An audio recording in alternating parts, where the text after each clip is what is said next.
Welcome to another In Wheel Time podcast, a 30-minute mini version of the In Wheel Time car show that airs live every Saturday morning, 8 to 11 a.m. Central.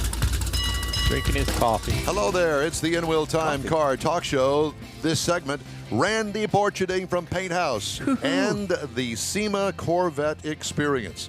Conrad will have the In Wheel Time car clinic via Zoom, we hope, from the Pelosiville estate. And we'll also take a look at this week's automotive news. Howdy, along with Mike out of this world, Mars. We need more Jeff Zekin. I'm Don Armstrong. Glad you could join us on this rainy Saturday here in Houston, Texas. This is our live show. It airs, if you're listening to it on a podcast, our live show airs every Saturday from 8 a.m. to 11 a.m. Central Time. And let me just do this. That makes sense because today's Saturday. Let me just say this. It is. But did you miss the podcast part of my? I heard it. Okay. Yeah. So if you're listening on a podcast, our live show is Saturday mornings, 8 to 11. Right, which is Saturday. This podcast that you're listening to is probably not on a Saturday. It's going to be a Monday. The second half hour is Monday. Well, you're in charge of keeping track of that. Write that down. He's in charge. Okay, I'm writing it down. Yeah, do that. Well, at any rate, thank you for that. Clearing it up. Yeah. I think you've been smoking something before you got here. Are you filling in for Conrad? Is that what the deal is? You know, I could. Let me sit over here. No, you couldn't. Oh, boy. All right. Ladies and gentlemen, from the Painthouse Studios, I guess in Houston, Texas, ladies and gentlemen, it's Randy Borcherding. Randy, it looks like you've lost a little more hair, my friend. Uh-oh. Ain't got much left to lose, buddy. Yeah. Well, did the SEMA experience just kind of get rid of all the rest of it? You know, actually, this year was the easiest get in and get out of SEMA we've ever had. It was from my trailer parked a half a mile away to sitting in the booth we were in 30 minutes. Wow. And back out the same. That has never happened before. I've sat in parking lots for 12, 14 hours before with the vehicle waiting to get in. This year was completely different, and dang, I hope it stays that way. Well, so I can't blame that on. Were you just can't closer? blame hair loss on that. Were you just closer to the door to get out and in?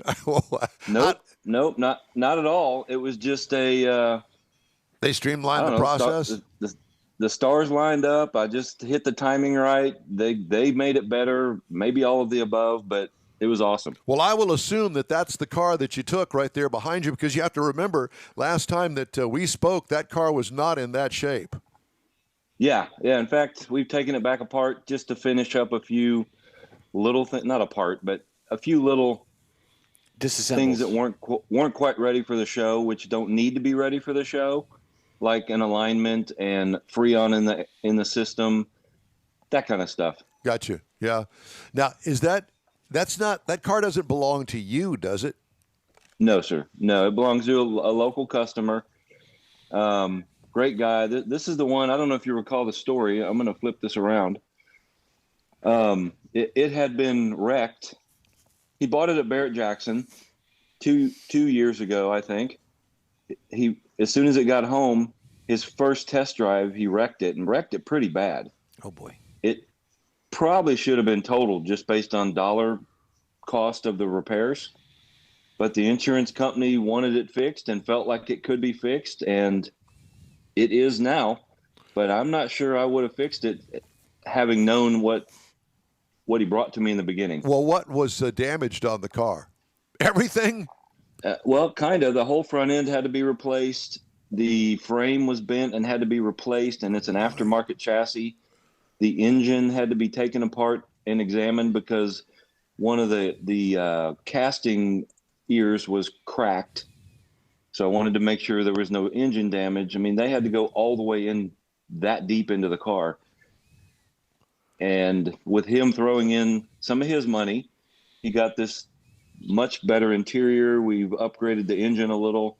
So it's a combination of the insurance repair and him contributing, but nonetheless, this car is somewhat of a miracle in that sense. It probably shouldn't have been built. And here it is. What booth did you show the car in?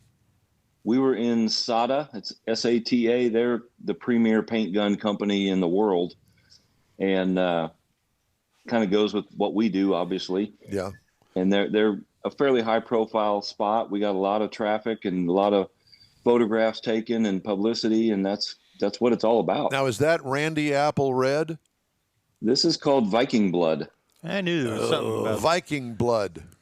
Yeah. Now, could you or would you mix that color for me if I wanted my car that color? Yeah, sure. Okay. Or I'll make you your own. How about that?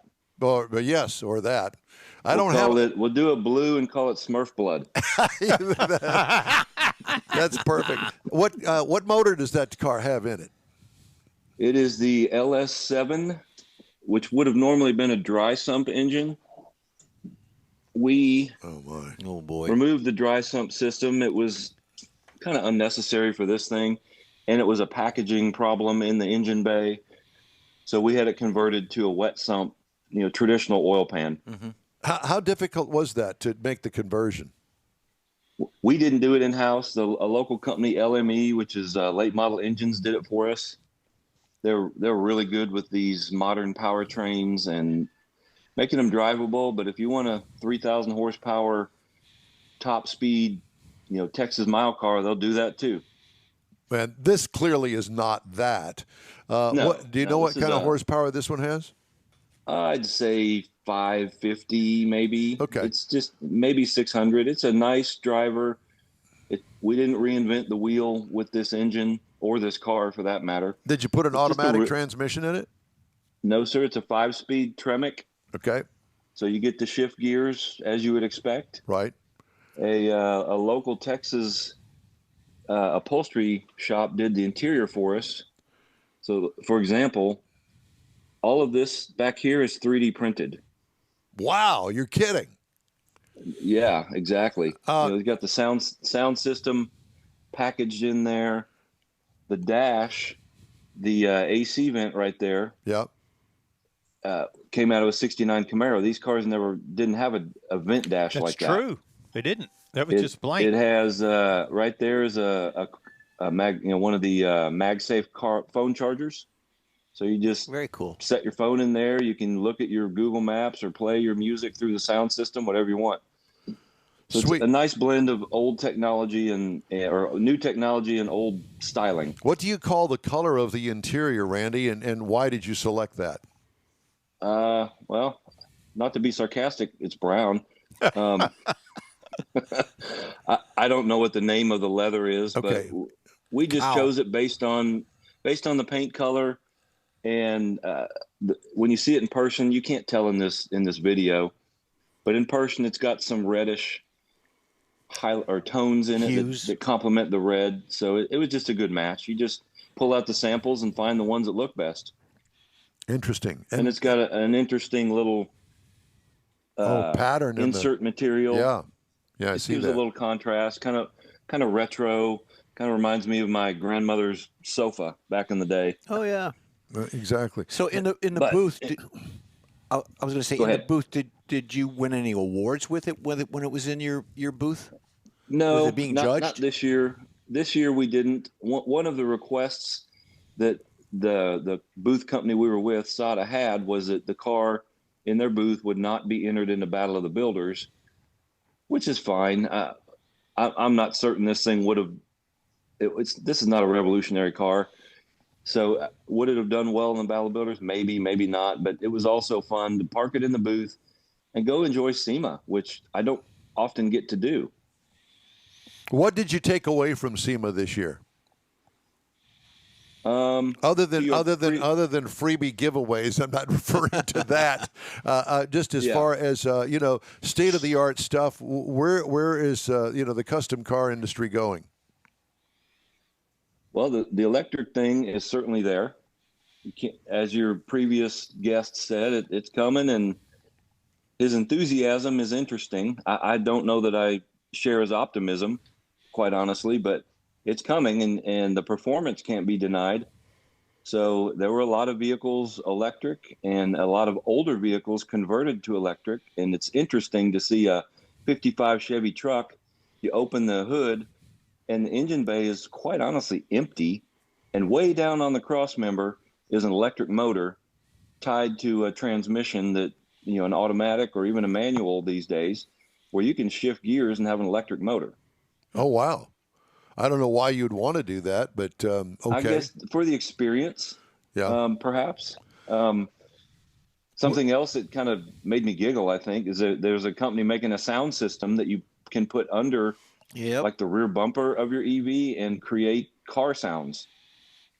So if you want your Tesla to sound like exhaust sounds, if you want your Tesla to sound like this Corvette, I guess you can record it, or maybe it comes with pre-recorded sounds. I didn't really investigate it. Well, that's one of those things that Stellantis with the Dodge brand that they have already debuted, and their new electric Challenger and Charger are going to be able to make those sounds. I think Lexus does too. If that's what you want, then you hit the button. Let's be honest about it. Us car guys, that's one of the things we miss about this upcoming technology is it doesn't sound like a car.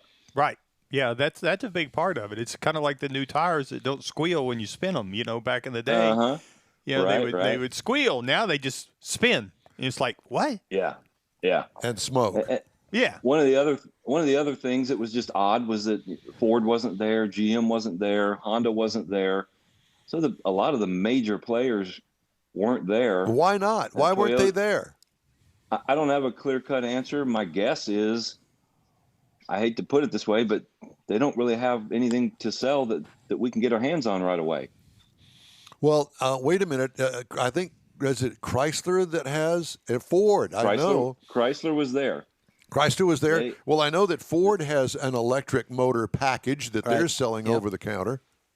Yeah, but that's just true. The motor doesn't even come with the controllers. Yeah, and that's the big thing. It doesn't come with a controller yet, anyway. But if you want a GM LS3 crate motor, good luck getting it right now. Oh, really? Yeah, they're out of stock, at least through my suppliers. You might stumble into one, but they don't have them like they did a year and a half ago. Interesting. Wow. Is everybody snapping them up? I don't know. I'm theorizing. I don't really know. I'm sure it's budgetary. I know they spend millions of dollars to be there, and perhaps it's just a budgetary thing. I'm speculating. Yeah, because everything that I've read that they're making more money than they ever have. Yeah, it makes sense though. Even despite the fact that they are not making the number of cars that they used to. But if you've looked at the price of cars, particularly like the one that I'm currently driving, I mean, it's a brand new car, but it's old school. It's a Toyota 4Runner, and they're asking $50,000 for it, and it's a stripper. It doesn't even have things like automatic headlights. And you have to turn the headlights on. To the thing about General Motors not being there in a budgetary thing, they're only projecting profits. They don't have the profits yet. They're actually projecting them, and that's 2 years down the road. So they're still manufacturing, and if they're not there, then they're probably working on something else for that projected profit.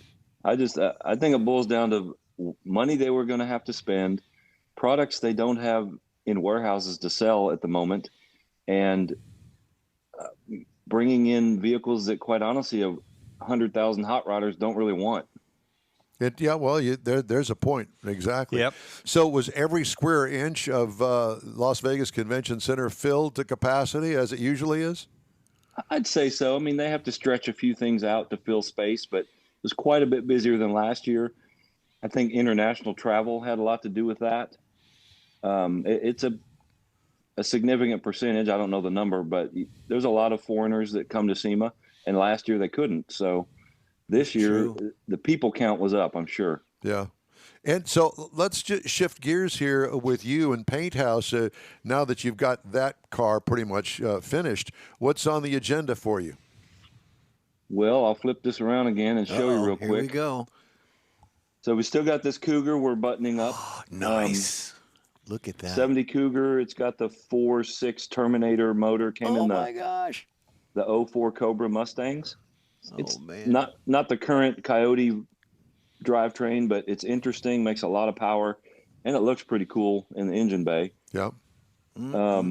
Over here, this is just, I'm going to call it a quickie, but we found this Ranchero out at Bear Brakes in Arizona, a customer bought it. and it's got here we're talking about technology, but that is an electric brake booster that would come on a Tesla or a Chevy Volt, that kind of thing. Wow.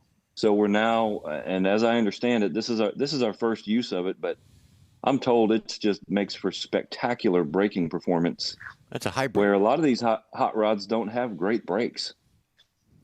Well, they certainly didn't from the factory, and yeah, I guess the latest even things like this, for example, we've got a vacuum booster tucked in there, and bare brakes on it.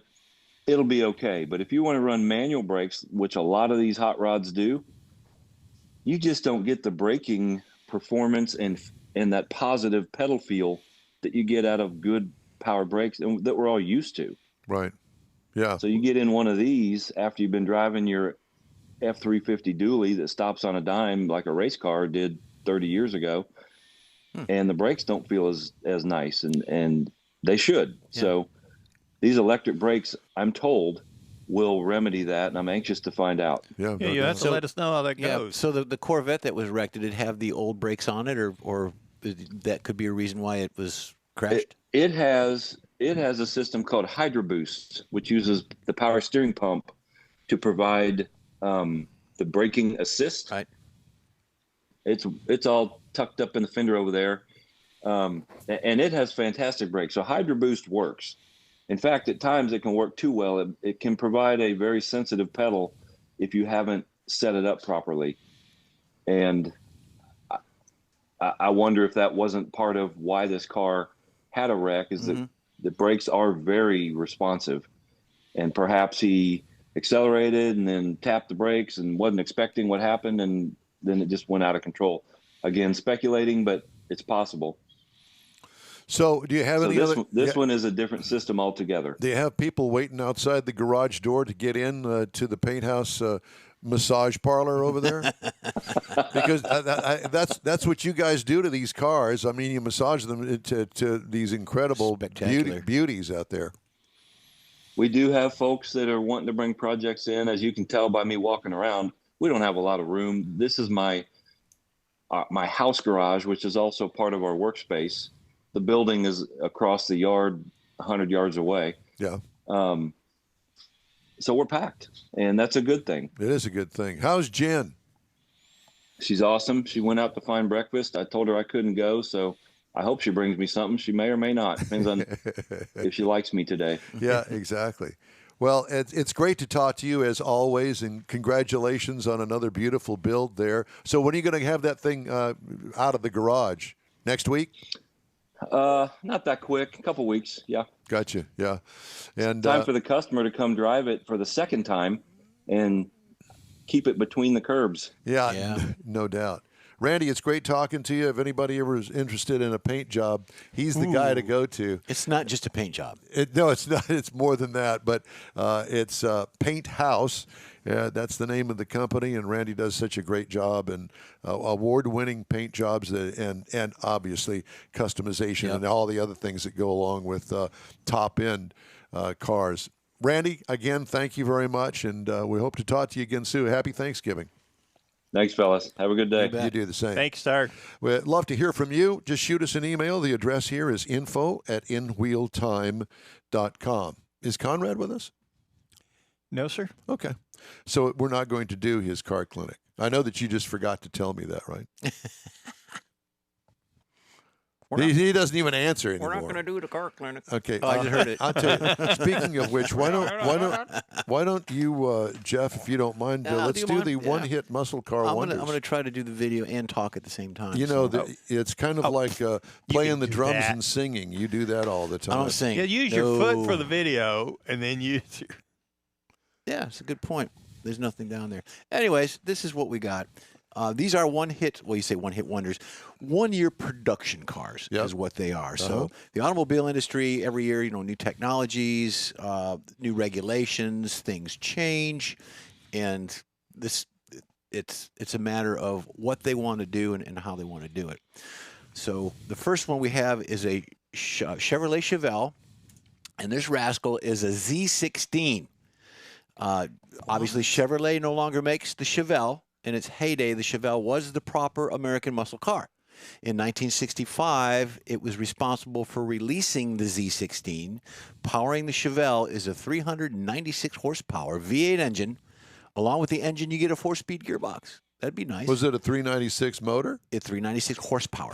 No, I know that, but I'm asking how many cubic inches was it? That doesn't say, but it's 396 on the horsepower with a 4-speed gearbox. Odd. They only made 200 of these. Really? Could have been a 427. Could have been, but it's I not never in the heard of that. It's not in the information, so. I'll be darned. Yeah. And then the next one we have here for 1 year production is the Plymouth AAR CUDA. AAR stands for All American Racing. It's a CUDA. And it's red. It looks good. I don't know if you notice on that picture, the folks the exhaust in front of the rear wheels.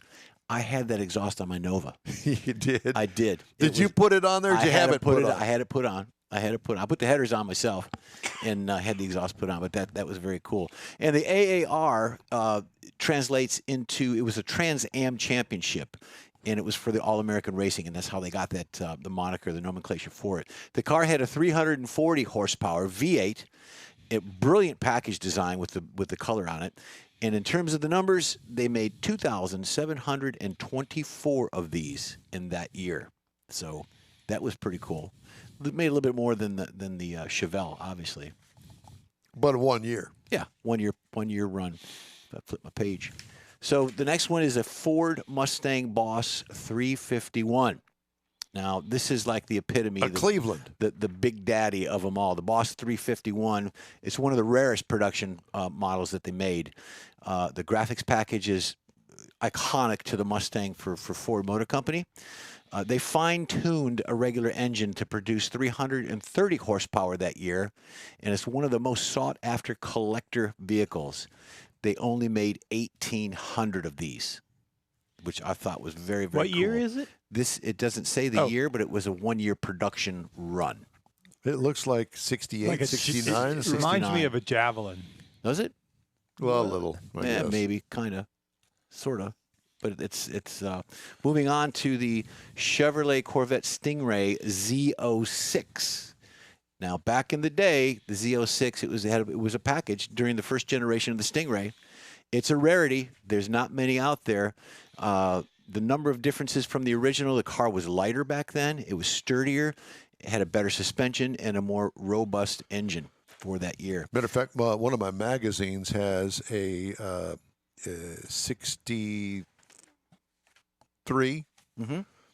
convertible that's serial number 003. Oh, wow. And it's the earliest one of the C2 Corvette that is known to exist, and the speculation was, well, whatever happened to number 1 and number 2? Yeah. And they think that they were both crashed in testing. Oh. That they did it on purpose. Oh.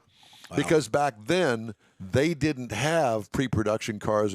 They made the car, and then they crashed it. Pulled one off the correct. assembly line as it comes out. Yep. So the next one is a Dodge Charger Daytona. It ranked highly among the list of American muscle cars for a good reason. Back in '69, Dodge wanted to create a car that would compete with the NASCAR boys.